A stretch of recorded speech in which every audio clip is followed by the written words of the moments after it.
This portion of the Dennis Miller program is brought to you by Western Feed and Pet Supply. Sometimes you better off dead than the gun in your hand. That shot, boys, was good last night. It sure did. Well, I guys watching Circus Soleil outtakes. Stuff that got drummed out at the five dress. Now let's get rid of those Ingrid heads. That's not going to make the show. Give it to the Pet Shop Boys for the Olympic closing ceremony. Welcome back to the Dennis Miller Show. And who are the Kaiser Kings? Singing Pinball Wizard? It went from the who to who? Like in the snap of a finger. Welcome back to the Dennis Miller Show. We'll take your phone calls in our next segment at 866-509-RANT, 866-509-7268. Joining us now, Republican Congressman of California, and this is Dan Lungren. Dan, welcome to the show. Thanks very much. Well, I guess what do you know about Ryan? Tell me about him, and who does he remind you of?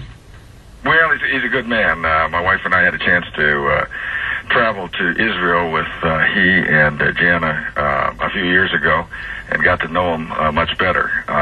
He's an all-American guy. Look, any guy who his passion is sitting in a tree stand and hunting deer with a bow and arrow. Yeah.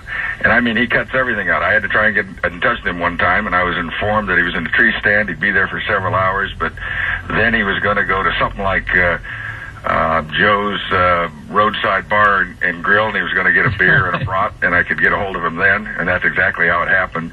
I mean, he takes his family life, he takes his Wisconsin life seriously, and yet he does work.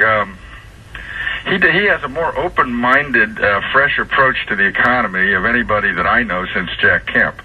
Jack was like a brother to me. He was someone who managed to talk economics and interest people in it, and he was someone who was open to other people's ideas in very much a non-threatening way. And Paul's very much the same way. Paul's kind of like Jack Kemp with an economics degree. He is something that we need right now because if people haven't noticed it, we got a bit of a problem in Washington, D.C. We either want to go the way of Greece or we want to somehow find our sea legs and get back to... Yeah, and if you're going to pitch the plan, grandkids. if you're going to pitch the fix, you have to have it together. And this guy has it nailed down. So, I think people are out there thinking, all right, a lot of America's thinking, this doesn't feel all that good to me, but what's their fix?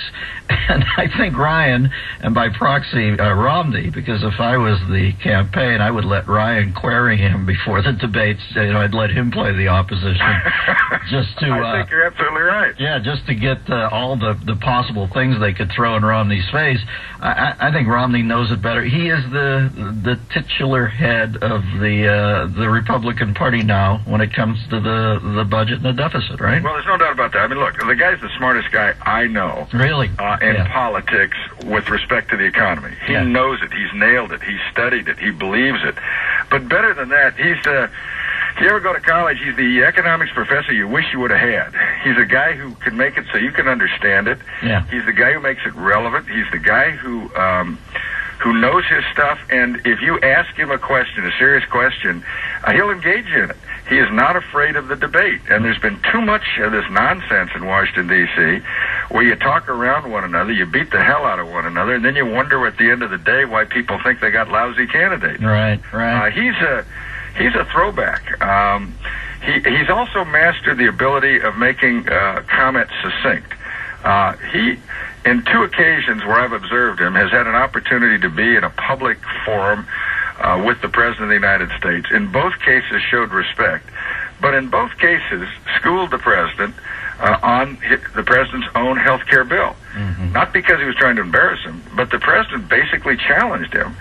And we sat there watching Paul Ryan do this, and I mean, you could see, we knew he was the guy. I served on House Budget with him for a number of years, and I could tell this guy was something special. Yeah. When he did it in those moments, I mean, sometimes, the glare of the spotlight, you sit there and you're the guy who melts. Sometimes you're just overwhelmed by the presence of the President. And believe me, in this one context, we, the Republican conference, had invited the president to visit us at our conference, which was in Baltimore. Right, I remember. But we made a big mistake. We sat down on the ground, essentially, and the president was up on a platform, raised platform. So instead of looking like we were having exchange between two equal branches of government, it was sort of the teacher to the pupils. And in that particular environment, with Paul actually sitting at a table with his wife and I believe his children, stood up and managed to basically win the debate in a short period of time with the president, with no intent to embarrass, but with an intent to persuade. You don't see that happen very often. No. And speaking of pupils, I know whose are dilated right now. Biden must be in a male adult diaper. He must be so freaked out about that. Well, I've known Joe for about 35 years, and here's my assessment of Joe. Joe's the kind of guy you would love to invite over to watch an NFL football game, but by halftime, you'd be telling him to please shut the blank up. Joe would be telling you how he could play better than any of the guys on the field. And, you know, all of a sudden guys' eyes would be raised and they'd say, give Joe another beer. Yeah, that's Joe. We're talking to Representative Dan Lungren, Republican Congressman of California. We're getting some insight into Paul Ryan. And let's do it through Jack Kemp. I don't think all our younger listeners are that hip to Kemp. I spent an afternoon with him once at a ski lodge. And Dan's right. I mean, I'm not trying to act like I know him, but we were talking about wonky stuff over lunch, and the guy was fascinating. I remember thinking, this is a huge brain. What would Kemp say we should do right now? Not raise taxes, right? Jack would do two things. Jack, first of all, would say we can't give up on America. He'd give that speech. He'd believe it. I mean, every pore of him would indicate that. But he'd also say, he'd also be very proud of the fact that one of his proteges is there with the knowledge to be able to give us a plan. I would say that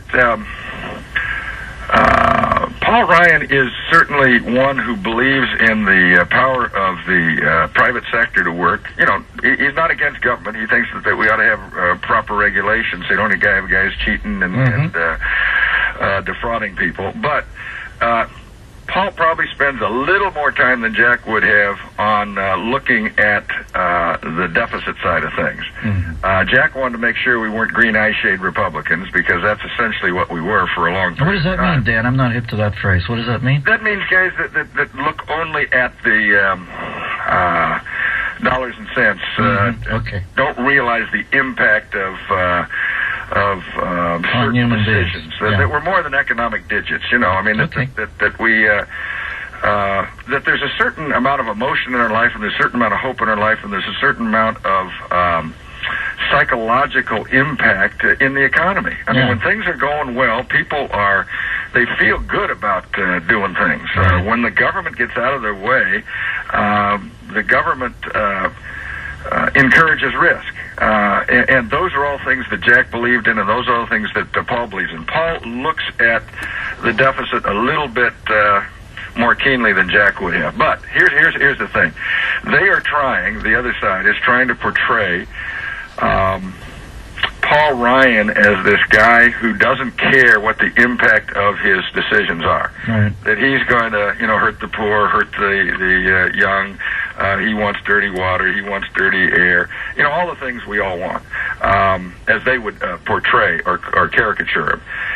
Paul is able, as Jack was able, to explain that that's not their vision. And by the strength and the sort of the sunniness of the personality, when people see that and listen, they don't buy the caricature. Right. They say, this guy's obviously a committed family man. You look at Paul Ryan, he's got 3 kids. He was so proud of telling me the other day that he had actually taken his 10-year-old daughter out, and she'd actually gotten her first deer. Now, that did not play in parts of Southern California, but that's part of the American experience for many, many, many people. But the joy that he showed to me in just having that experience with his child is part of what he is. Little Norman Rockwell sort of. Well, yeah, and so when he talks about, look, and he'll make this statement many, many times during this campaign. He said, when my children are my age, Medicare will not be available, Social Security will not be available, we will not even be able to have money for national defense if spending in those particular programs go the way they are going. He said, it is a question of what we do for our children, and I am not about to turn over an America for my children that is less than the America that was turned over by my parents to me. Yeah, I think, honest to God, I think he so believes that he actually accepted this gig, because I'm not sure this guy actually needs this. I don't sense that about him. Maybe I'm wrong. You know him better than me, but he seems to have a great life, seems to be a sated man, a man in full, as Tom Wolfe would say, and I think he just looked at those three kids and said, really, do I want to go this route? And then he said, I have to. The kids live in this country. I got to take care of the macro to take care of the bambinos. By the way, we've been talking to Dan Lungren, Republican Congressman of California. You can follow Congressman Lungren on Twitter at Rep. Dan Lungren, Lungren. Now, I see that you're in the expendable... Oh, that's Dolph Lundgren. Sorry. I thought that's correct. All right, Dano, you're never expendable, baby. Thanks for the flesh out on Paul Ryan. Appreciate your time. Thank you. All right, later, Gator. Well, that's a good...